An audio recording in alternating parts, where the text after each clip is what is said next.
مجھے مانجنا تو نہیں آتا لیکن تجھے دینا تو آتا ہے، میرے مولا میرے دل کی فریاد سن لے۔ افسوس ہم نہ اپنے لیے جیتے ہیں نہ اللہ کے لیے، ہم لوگوں کے لیے جیتے ہیں۔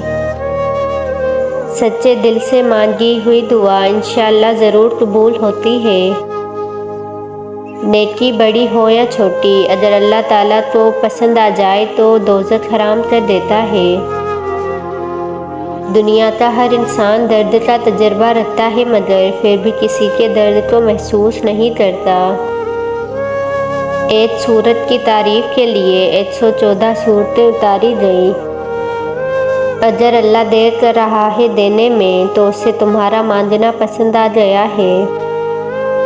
صبر کرنے سے اللہ وہ بھی دیتا ہے جس کی امید نہیں ہوتی اور مانگنے سے وہ بھی مل جاتا ہے جس کی امید ختم ہو جاتی ہے۔ اللہ جی آپ نے صرف کن کہنا ہے، پھر لمحوں میں تقدیر بدلنی ہے میری۔ لکھ دے ہمارا بھی نام فہرست میں یا رب، بڑی حسرت سے دیکھتے ہیں تصویر مدینے کی۔ تمہارا مستقبل تمہارے ماضی سے بہتر ہوگا۔ ان عقل مندوں سے دوری اچھی جو آپ کو بے وقوف سمجھتے ہیں۔ اے خدا تیرے کن کے بغیر فقط خاک ہوں میں۔ اپنی زندگی کے مسئلوں میں سب سے اہم مسئلہ اپنی آخرت کو بنائیں، اس کو ٹھیک کرنے کا سوچیں، اسی کو سر پہ سوار رکھیں اور اسی کو حل کرنے کی کوشش میں اپنی پوری حیات لگا دیں۔ باقی سارے مسئلے وہ رب کائنات خود ہی حل کر دے گا۔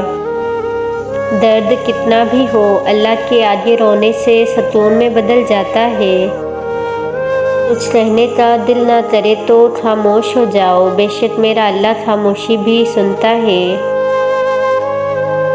رسول کریم صلی اللہ علیہ وسلم نے فرمایا، اللہ فرماتا ہے اے آدم کے بیٹے، اگر تم مصیبت لاحق ہونے پر صبر کرو اور مجھ سے ثواب طلب کرو تو میں تمہارے لیے جنت میں داخلہ سے کم کسی ثواب کو پسند ہی نہیں کروں گا۔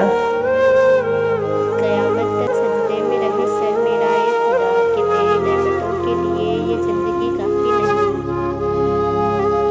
نہیں۔ ایک امید ہے جو مجھے روز جینے کا سہارا دیتی ہے اور ایک دن میرا اللہ میری ساری دعائیں سن لے گا۔ ان منزلوں پر خوش ہو جاؤ جو اللہ نے تمہارے لیے چنی ہیں، پھر وہ تمہیں ان منزلوں تک خود ہی لے جائے گا جن تک تم پہنچنا چاہتے ہو۔ تمہارا یقین اور تمہاری دعائیں ہی تمہارا مقدر ہوتی ہیں۔ بعض اوقات خاموشی اختیاری نہیں مجبوری ہوتی ہے کیونکہ انسان جھوٹ بولنا نہیں چاہتا اور سچ بول نہیں سکتا۔ جو تکلیف اللہ کی یاد دلائے وہ تکلیف اللہ کی دی ہوئی نعمت ہے۔